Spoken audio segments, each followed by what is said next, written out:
हनुमान् श्रीपदो वायुपुत्रो रुद्रो नघोजरः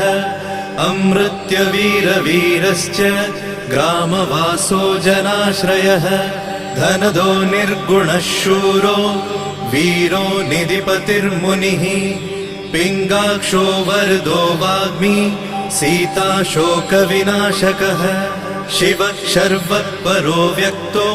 व्यक्तो धराधरः पिङ्गकेशः पिङ्गरोमा श्रुतिगम्यः सनातनः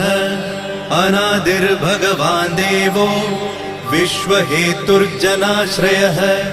आरोग्यकर्ता विश्वेशो विश्वनाथो हरीश्वरः भर्गो रामो रामभक्तः कल्याणप्रकृतिस्थिरः विश्वम्भरो विश्वमूर्तिर्